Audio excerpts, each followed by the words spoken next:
Buenas tardes a todos y todas las presentes.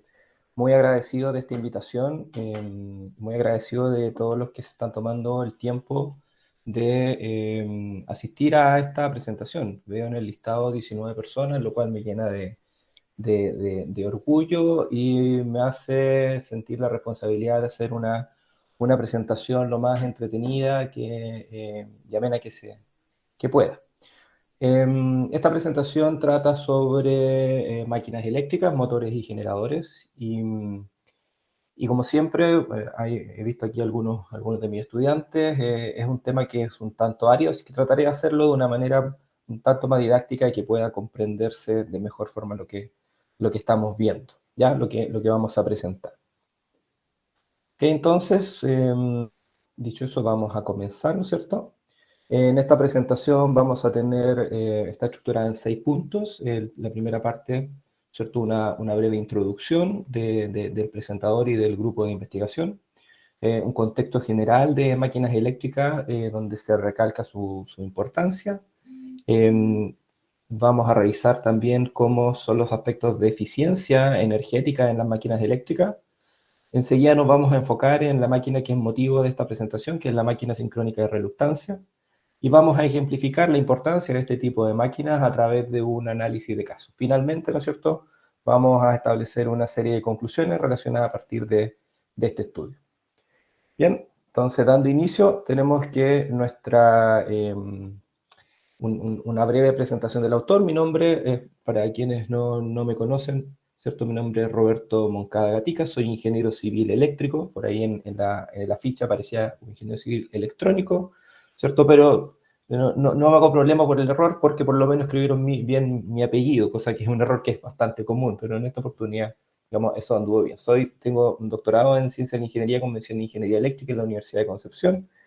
Hice tanto mi pregrado, ¿no es cierto?, mi estudio de ingeniería, como el doctorado en la Universidad de Concepción. Mi tesis la hice en la Universidad de Wisconsin-Madison en Estados Unidos, y una vez graduado hice una estadía de investigación en la Universidad Tecnológica La Perante de Finlandia, ¿ya? Entonces, a través de este recorrido es que he podido acumular cierto grado de experiencia en el tema de máquinas eléctricas, en particular lo relacionado con el análisis, control y diseño de estos dispositivos que, vamos a ver en la presentación, son fundamentales para los procesos industriales y para la sociedad moderna.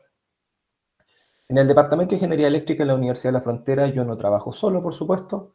El grupo de investigación del área de electricidad, del área de sistemas eléctricos de energía, está compuesto por 5 académicos.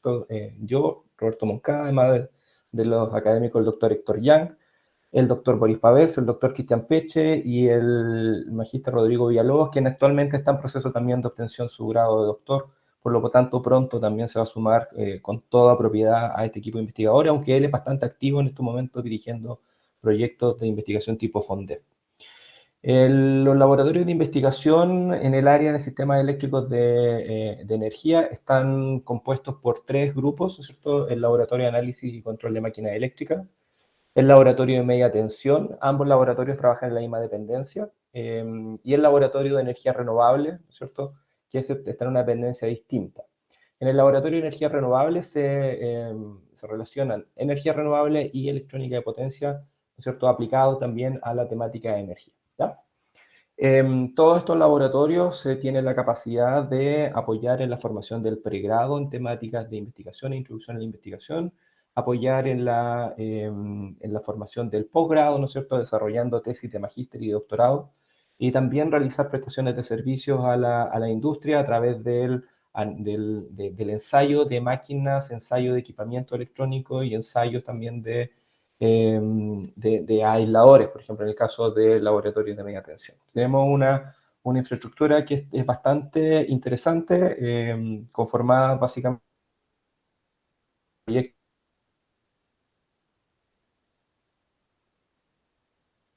que nos permite cumplir de aspectos propios de la tecnología del área de los sistemas eléctricos de energía. Bien, ahora vamos entrando en detalle a lo que nos convoca en esta presentación. Primero, ¿no es cierto?, vamos a dar un contexto de lo que trata esta presentación y, como ya les dije, esta presentación trata sobre el tema de las máquinas eléctricas. Para los que no son ingenieros o no estudian ingeniería, los que no son ingenieros eléctricos, ¿no es cierto?, o no estudiaron ingeniería eléctrica, máquinas eléctricas se refiere a dos grandes grupos que básicamente es un solo grupo. El primer grupo corresponde a los motores eléctricos, ¿no es cierto? Y el segundo grupo corresponde a los generadores eléctricos. Desde el punto de vista físico, tanto motor como generador son la misma máquina. La diferencia está en el sentido de flujo de la conversión de energía. En el caso de los motores eléctricos, estas máquinas transforman la energía eléctrica que se entrega en sus terminales, ¿no es cierto?, la transforman en energía mecánica que está disponible en el eje y que puede ser utilizada para accionar algún proceso. Mientras que los generadores eléctricos realizan la conversión contraria, es decir, toman la energía mecánica expresada en fuerza y movimiento en el eje y la transforman en energía eléctrica para ser suministrada a los consumos de electricidad.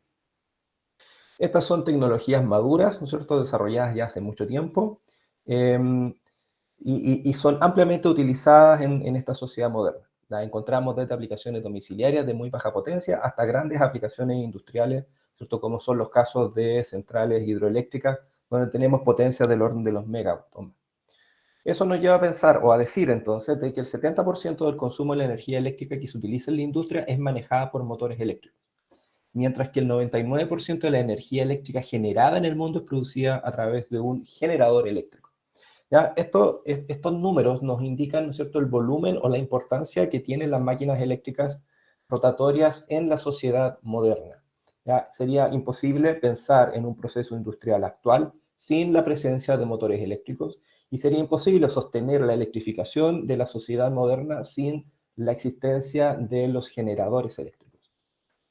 Hay un cuento aparte, ¿no es cierto?, relacionado con el caso de las energías fotovoltaicas que ellas producen, ¿no es cierto?, se transforma la energía luminosa proveniente del sol en energía eléctrica a través de un proceso fotoeléctrico, a través del efecto fotoeléctrico, y eso representa el 1% de la energía generada, ¿no es cierto?, que me falta, digamos, para completar el total.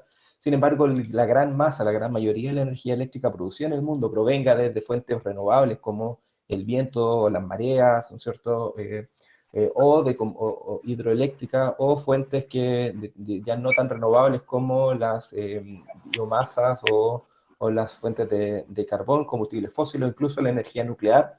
Todas estas fuentes de energía, ¿no es cierto?, son transformadas finalmente en energía eléctrica a través de o mediante el uso de generadores. ¿Ya? De ahí radica la importancia de las máquinas eléctricas en la sociedad moderna.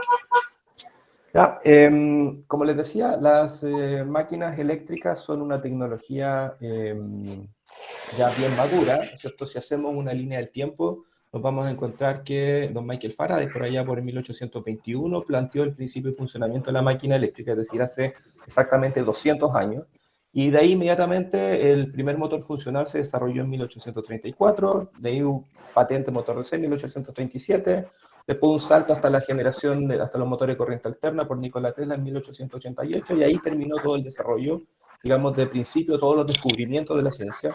Y lo que hemos hecho durante este siglo XIX, perdón, durante este siglo XX y al principio del siglo XXI, ha sido trabajar, ¿no es cierto?, en las mejoras de los equipos, ¿no es cierto?, en las mejoras de las máquinas eléctricas. ¿Y cuáles son estas mejoras? ¿Cierto? ¿Qué mejoras hacemos en las máquinas eléctricas, es decir, motores o generadores?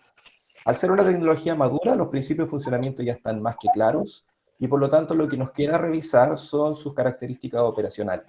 ¿Ya? Y dentro de estas características operacionales, lo que tenemos, ¿no es cierto?, que mejorar es la confiabilidad, la controlabilidad, la densidad de potencia, densidad de torque y eficiencia energética. ¿Y por qué esto es tan importante? Porque las máquinas eléctricas son dispositivos que se utilizan en la industria como elementos de conversión de energía. Es decir, recuerden, transforman energía eléctrica en energía mecánica o energía mecánica en energía eléctrica, pero no son elementos consumidores de energía, no son usuarios finales de la energía. Por lo tanto, al ser elementos transformadores, lo que nos interesa a nosotros es que estos dispositivos sean lo más pequeños y lo más inexistentes posible. Entre más desapercibido pase para una industria, mejor.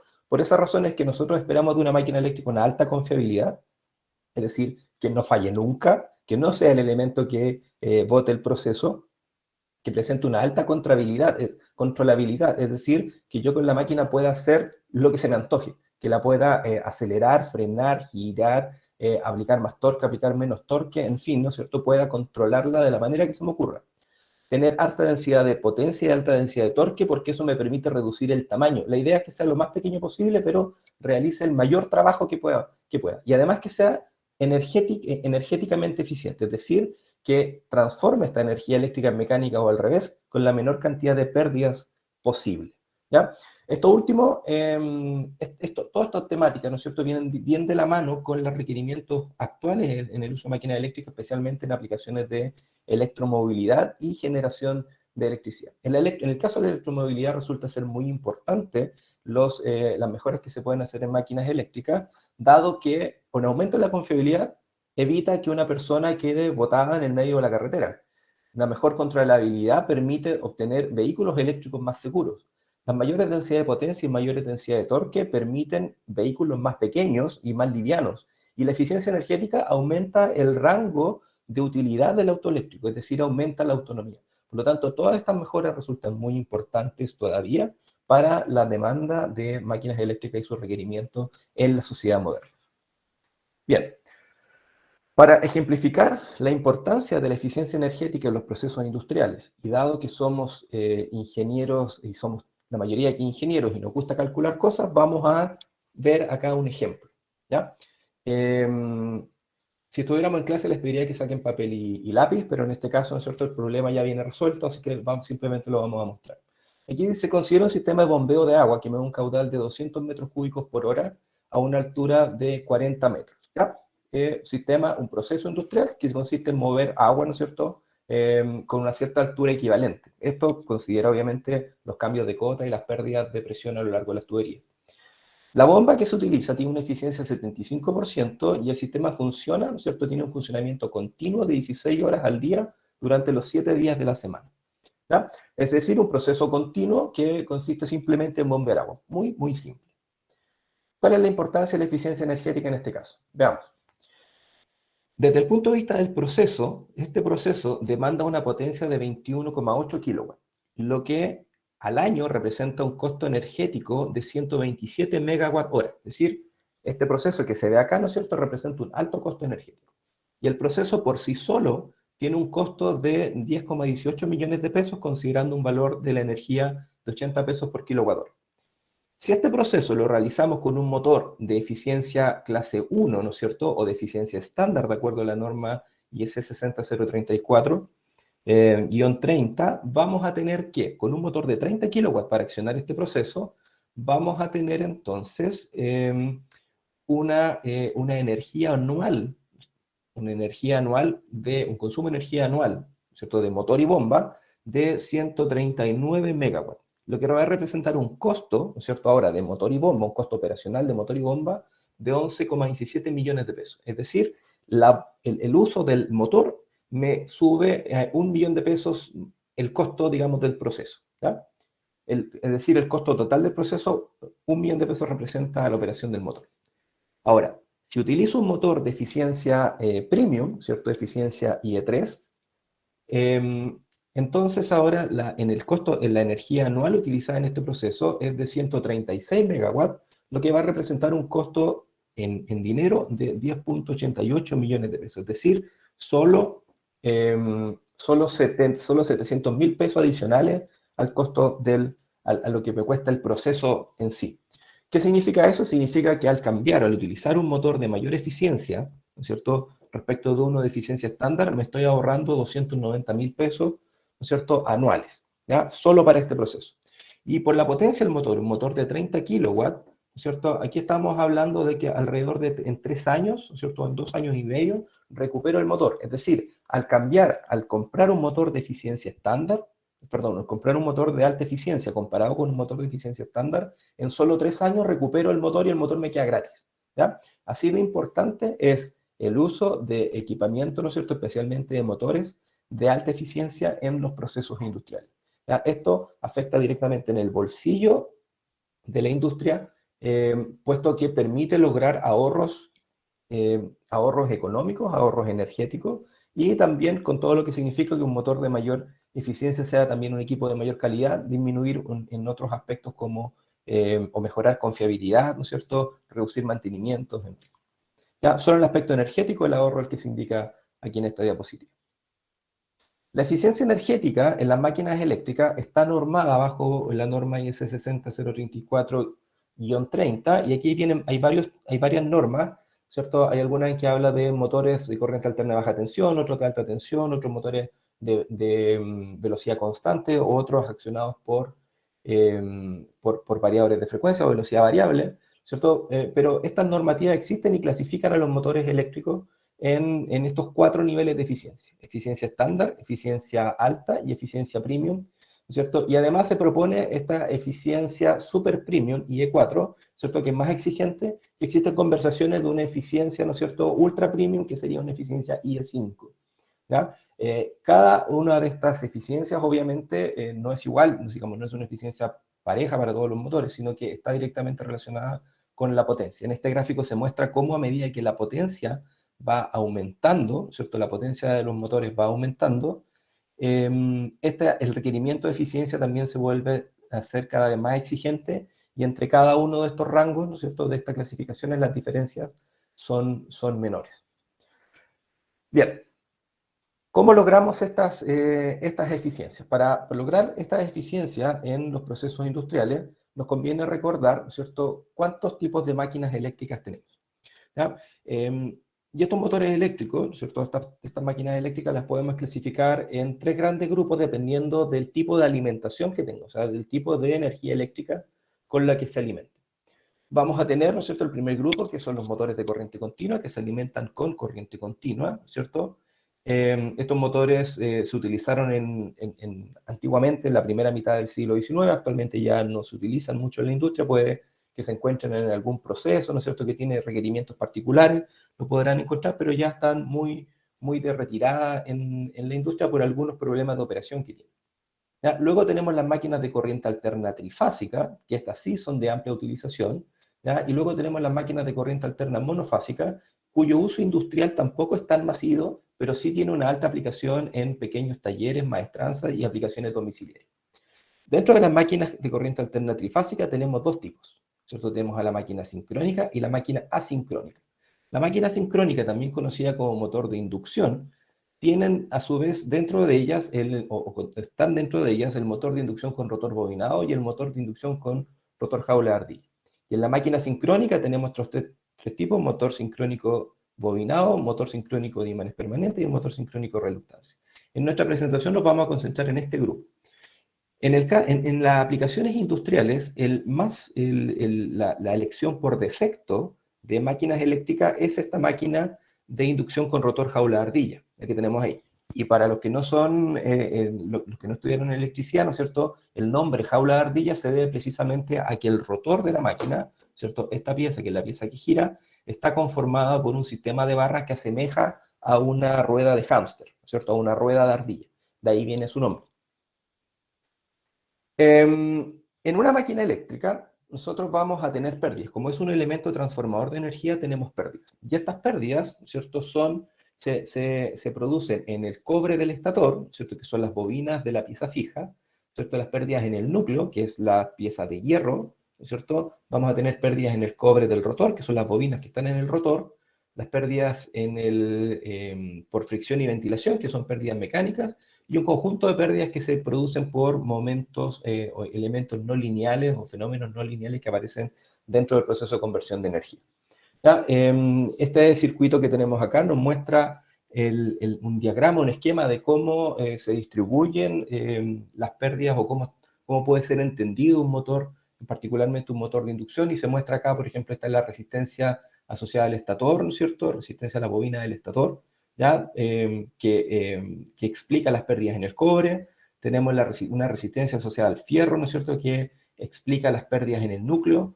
Tenemos una resistencia asociada al rotor, ¿no es cierto?, que explica las pérdidas en el rotor.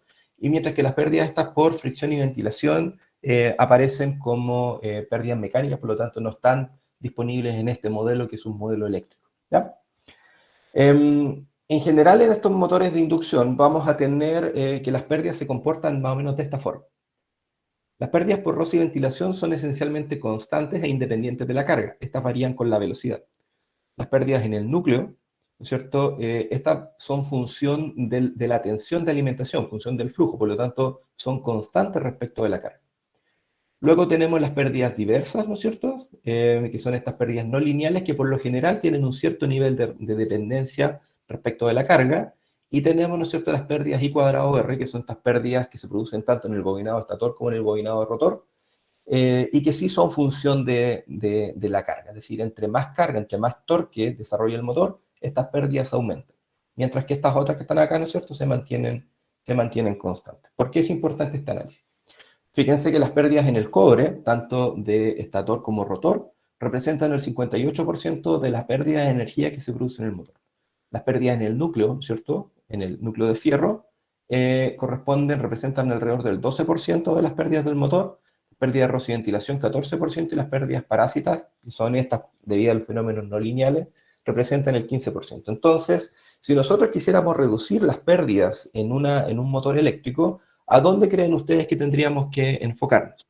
Evidentemente al cobre, ¿cierto? A las pérdidas en el cobre, es decir, pérdidas en la bobina del estator y pérdidas en la bobina de rotor.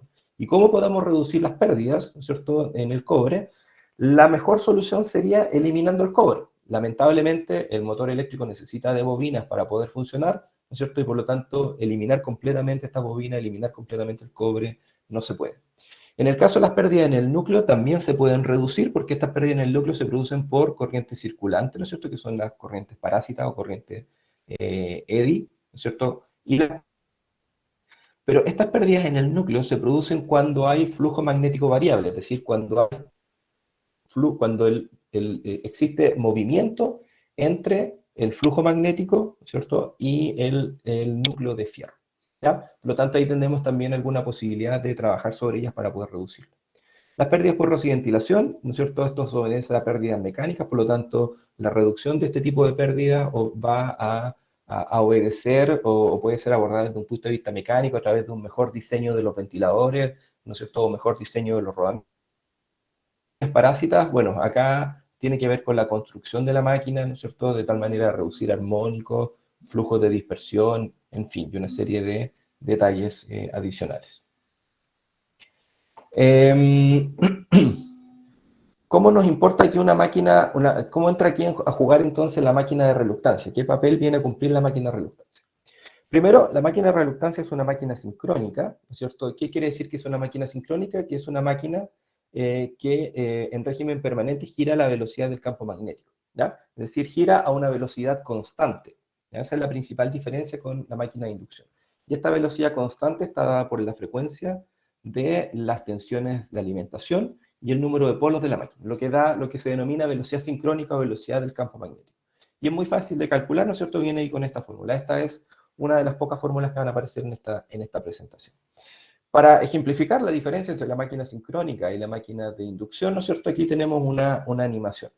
¿Ya? En la máquina sincrónica, el rotor, que es esta pieza que está en el centro y que gira, ¿cierto?, gira a la misma velocidad que el campo magnético del estator, ¿cierto?, que está representado por estos colores, ¿no es cierto?, que están girando en la parte exterior. Mientras que en el motor de inducción, el rotor, ¿cierto?, esta pieza que gira aquí internamente, gira a una velocidad ligeramente menor que la que gira el campo magnético. La línea amarilla representa el campo magnético y fijen cómo esta línea amarilla se desliza respecto del rotor. Y este deslizamiento es necesario porque en el caso de la máquina de inducción, para que puedan circular corrientes y se pueda generar campo magnético en el rotor, se necesita que exista deslizamiento, ¿ya? Es decir, que el campo magnético vaya a una velocidad distinta a la que gira el rotor para que se puedan inducir corrientes en las bobinas de este rotor. En cambio, la máquina sincrónica no, ya el rotor gira a la misma velocidad del campo magnético. Por lo tanto, aquí ya tenemos inmediatamente una razón que explica por qué las máquinas sincrónicas son más eficientes que la máquina de inducción. Al tener de phi a dt, ¿no es cierto?, al tener una variación de campo magnético, ¿no es cierto?, al estar el rotor sometido a un campo magnético variable, voy a tener aquí pérdidas por histeresis y corrientes parásitas. Mientras que en este caso, el rotor, como está girando a la misma velocidad del campo magnético, estas pérdidas por histeresis y corrientes parásitas ya son inmediatamente menores. Es decir, tenemos una reducción en las pérdidas en el fierro. Existen distintos tipos de máquinas sincrónicas, ¿no es cierto? Porque la máquina sincrónica es sincrónica básicamente porque el rotor gira a la misma velocidad del campo magnético. Existen distintos tipos. La clásica máquina sincrónica es la máquina sincrónica con rotor bobinado, que tiene en el rotor, ¿no es cierto?, bobinas, y estas bobinas son energizadas a través de un sistema de anillos rozantes, ¿no es cierto?, o también con algunos dispositivos un poquito más complejos, ¿no es cierto?, que se denomina excitatriz. Esta máquina sincrónica con rotor bobinado, ¿no es cierto?, reduce efectivamente las pérdidas en el fierro, dado que gira en sincronismo con el campo magnético, pero las pérdidas en el cobre del rotor, digamos, se reducen, pero no se reducen tanto, porque efectivamente tenemos una bobina y por esta bobina está circulando corriente, entonces tengo pérdidas I cuadrado R, ¿cierto? Tengo pérdidas ya. ¿Ya?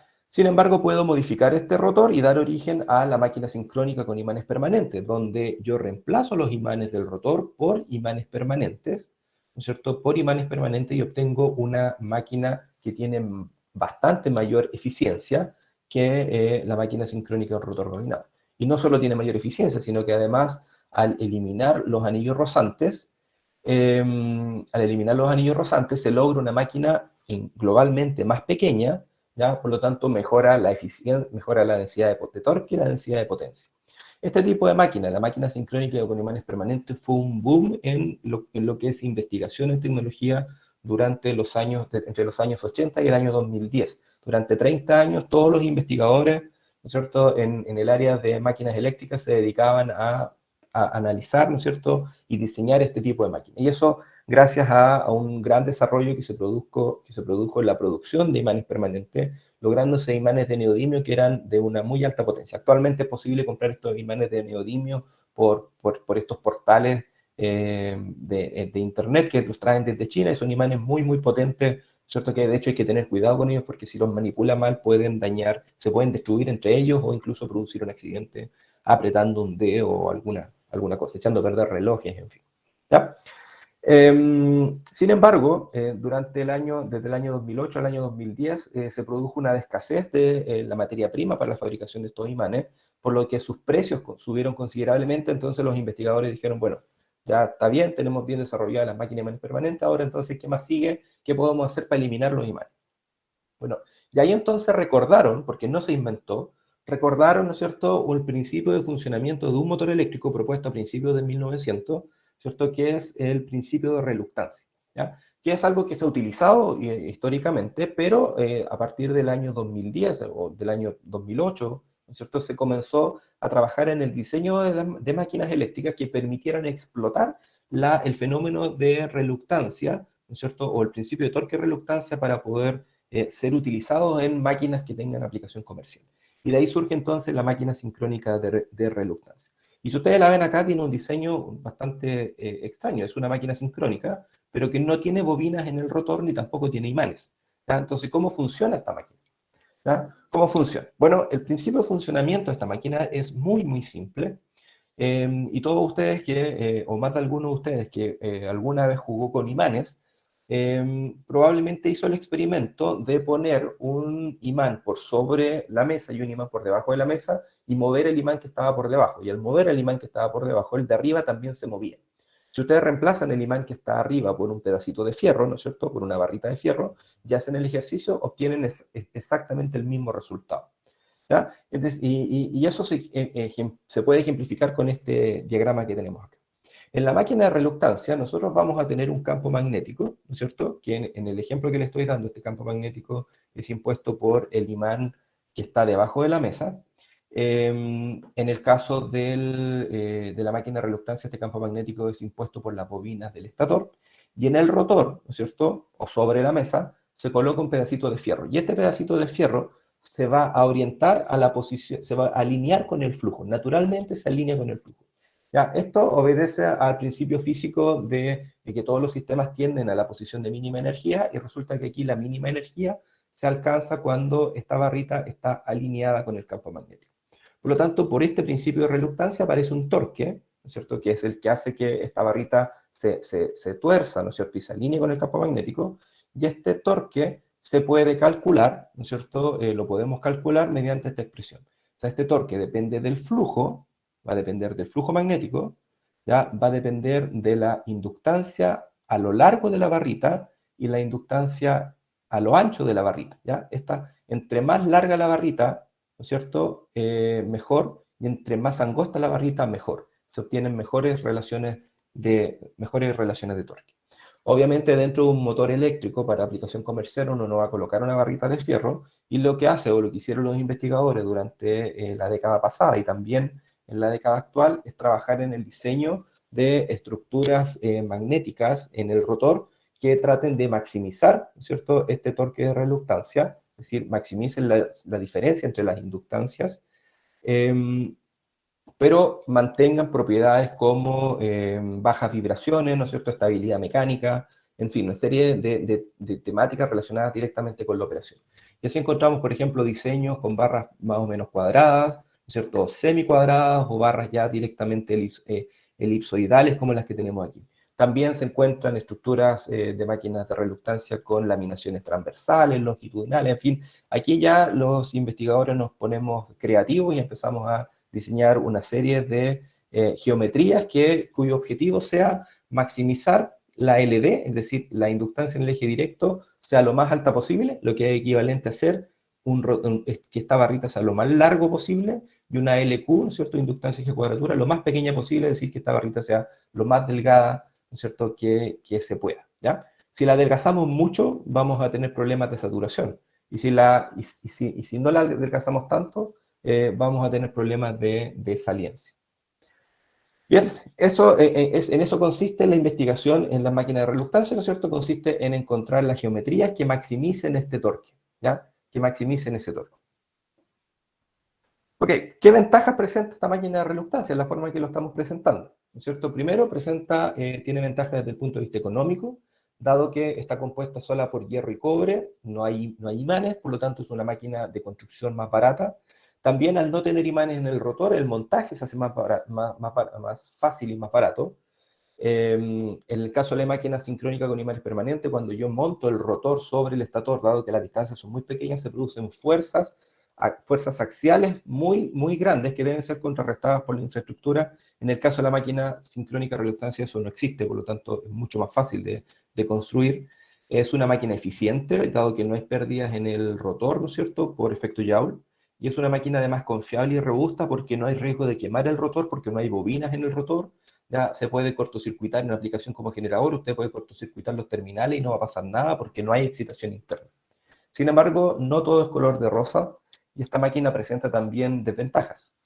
Estas desventajas son que operativamente la máquina funciona con un bajo factor de potencia, lo que significa que la alimentación de esta máquina debe ser ligeramente sobredimensionada, ¿ya? Y además, al no haber excitación interna, esta excitación debe ser provista por la red, ¿ya? O por la fuente de alimentación, es decir, se requiere el uso de convertidores de potencia, de variadores de frecuencia. Y esta operación, a su vez, ¿no es cierto?, al operar con bajo factor de potencia, esto hace de que el convertidor de potencia al lado de la máquina, al lado del motor, deba tener semiconductores un poquito más grandes, un poquito sobredimensionados. Estos problemas, digamos, no son tan grandes, o sea, existen, pero no son tan grandes, puesto que es común que los semiconductores de los convertidores sean un poquito sobredimensionados respecto de lo que efectivamente van a utilizar. Entonces es algo que está previsto y no representa necesariamente un gran costo para la operación de estas máquinas de reluctancia, ¿ya? Bien, nosotros sabemos esto de la teoría, lo hemos estudiado en artículos principalmente, en algunas publicaciones, en conferencias, esto se ha contado, pero en la universidad y en el Departamento de Ingeniería Eléctrica y en el Laboratorio de Análisis y Control de Máquinas Eléctricas, nosotros dijimos, bueno, pero esto ya, ok, lo leemos, podemos tener fe, nosotros somos hombres de fe, pero mejor demostrémoslo, ¿ya? Veámoslo, a ver, si tenemos el equipamiento, hagamos los experimentos y veamos si esto es cierto o no. ¿Ya? Y para eso entonces nos hicimos la pregunta, ¿cuánto efectivamente mejora la eficiencia al cambiar el rotor de una máquina de inducción jaula-ardilla por un rotor de reluctancia? ¿Ya? Y entonces, ¿qué fue lo que hicimos acá? Bueno, simplemente compramos un motor de inducción comercial, ¿no es cierto? Un motor de 5 kilowatts, 6 polos, 50 Hz, 380, 660 volts y eficiencia premium, ¿ya? O sea, si nos vamos a comparar con algo, comparémonos con algo bueno. Y nos comparamos, ¿no es cierto?, con este motor de eficiencia premium. ¿Y qué hicimos entonces? Bueno, desarmamos el motor y le sacamos el rotor. Ese es el rotor jaula de ardilla de ese motor.